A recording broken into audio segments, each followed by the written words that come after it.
What's up, podcast listeners and YouTube watchers, and welcome back to another movie review. I'm Chase Lee, and the movie I'm going to be reviewing right now is Men in Black International. Now, this is the fourth film in the Men in Black franchise, and this one comes from Sony Pictures, as the rest of them do as well. And this one is directed by F. Gary Gray, and this one stars Chris Hemsworth and Tessa Thompson as the main agents that we follow in the MIB organization in this film.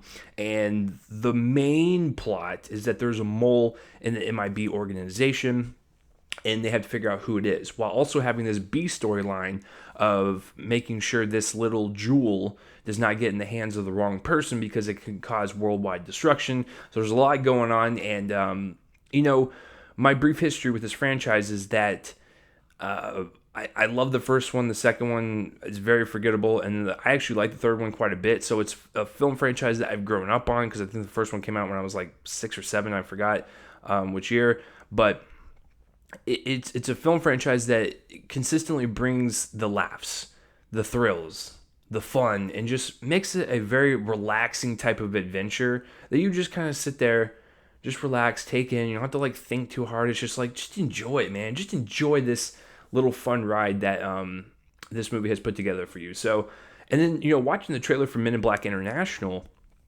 I was excited because Chris Hemsworth has impeccable comedic timing. The guy is one of the funniest in the business right now. Believe it or not, it's not just his Thor films. Any other film that he's been in, you can definitely tell there's some talent there, even if the material is not up to par. He still delivers it 100%. And Tessa Thompson is also great too. So two great actresses, two great people in the business that have worked together and have this camaraderie, this chemistry, and bringing them over from Thor Ragnarok into this. That's an interesting place, Sony. I see what you're doing there. And so I was curious to see how they would bounce back and forth, given the fact that they're in a different type of setting now, because this is not Thor Ragnarok. So they have to kind of change their personas and make it, to where it fits this movie. So I like this movie. It's solid. It's good. There's really not a lot to say about it. I mean, if you're a fan of the Men in Black franchise, I think you'll like this one. It's a fun little breezy movie that you go and just watch and kind of lay back and enjoy. It's not something you gotta think really hard about. It's just you go there, you have fun, you have a lot of laughs, some really cool special effects, and just enjoy your day afterwards. It just puts a smile on your face, because you realize that this isn't a film that doesn't take itself too seriously. It's it's kind of like Chris Hemsworth's personality, and it's just lovable, goofy, and just has a lot of fun, but also can throw the dramatic stuff here and there. I mean, that's how his character in the Avengers films were. It was very surprising how funny he was, and then kind of switched over and did the dramatic weight. And so that's what this film kind of reminded me of. Now, with the previous 3 films, you had Will Smith and Tommy Lee Jones as the title agents that we were following in their respective films. They worked really well because they were in complete contrast of each other. Will Smith is very outgoing, very bubbly, and then you have Tommy Lee Jones, who seems like if you ask them the wrong question, he might sock you in the face. And so he has that type of hardened personality. And so the contrast worked very well. This is a case where we have people that are similar. Tessa Thompson and Chris Hemsworth are kind of equal in this film, kind of carrying that back and forth from Thor Ragnarok. I thought it worked in this movie. Chris Hemsworth is the kind of seasoned agent. He's kind of been on there for a long time, and there's a lot of stuff going on with him. And then you have Tessa Thompson, who's kind of new, and she's ready to get out there and take on some of these cases and stuff. And you just love her personality, you love her presence, and then you also love Chris Hemsworth's presence, because he makes the scene, whether he's riffing back and forth and telling jokes, or whether he's in a scene holding a gun and shooting at another alien. You believe it at all. And even there's a couple scenes at the end where Chris Hemsworth shows his range once again, and you're like, wow, I actually feel for this guy. There's a reason why he's acting this way, kind of acting different, and not being the agent that he once was. And he really kind of sold that for me. So yeah, I thought their chemistry was really palpable. It was really exciting to just kind of watch them go for it. And I commend Sony for watching Thor Ragnarok and just being like, yeah, they should be our new men in black, or men and woman in black.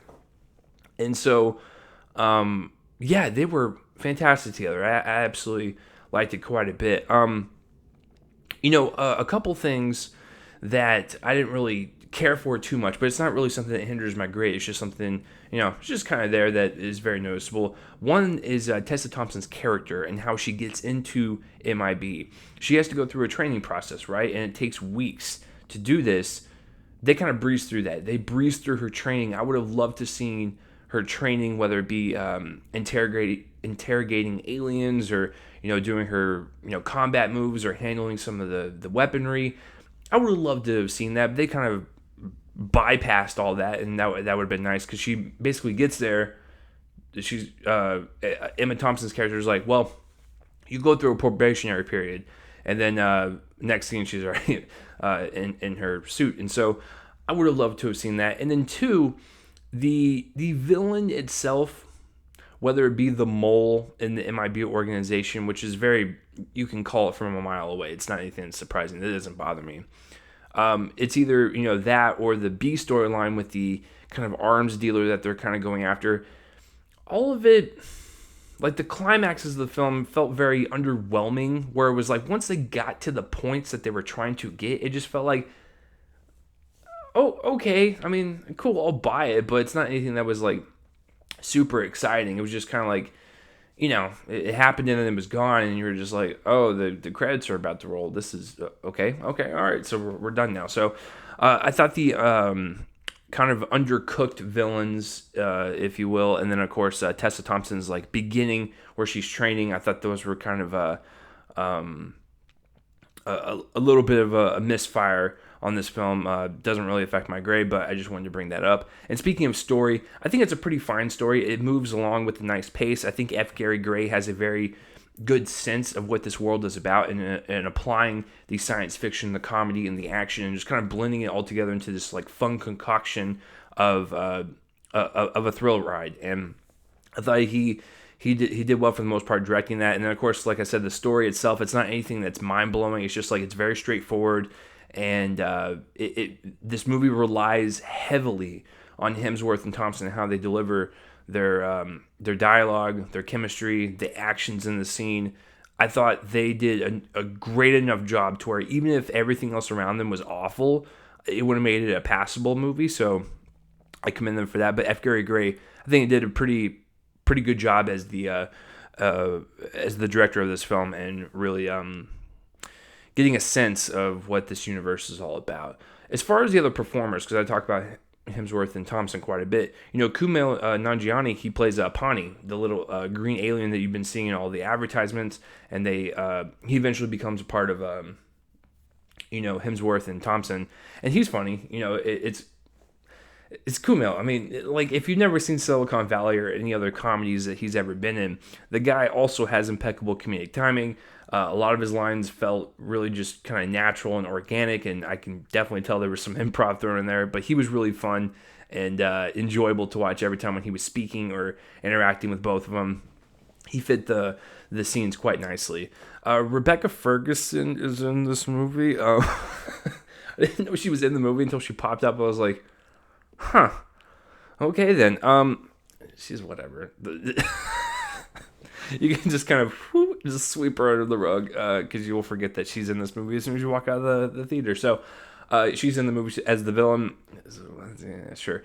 Liam Neeson's in it. Once again, he's Liam Neeson. He's fine in the movie. He kind of plays the head of MIB organization. Kind of works with Hemsworth a lot because they were partners once in the past, and he kind of retired to become the kind of director of MIB. And then you have Emma Thompson as like one of the head people, the senior people, and she's always great. I mean, you can't really fault her for anything. And then that's about it. All the other voice performers and motion capture, if they use motion capture of all the aliens, was really nice. A lot of them had really distinct personalities that fit their aliens' like character designs, and I thought that was really really cool to watch. And so, You had that going for him. Uh, I guess it'd be a great time to talk about the cinematography and the special effects. You know what's really interesting about the cinematography is that there's a lot of shots that are very canted angles or very like skewed angles, and it kind of reminded me a lot of what Barry Sonnenfeld did in the originals, and it kind of captures this quirkiness and this goofiness that this story is based on because it's based on a comic line. And so I thought F. Gary Gray didn't overdo it, but it was almost like paying homage to like the Sonnenfeld kind of like style that he kind of set up in the originals. And so I appreciate that. It wasn't like overdone or something that was like trying to be Barry Sonnenfeld, but it was just enough to make it just off kilter and weird and goofy, and some of the cinematography kind of reflected that. So there you go. And then the special effects.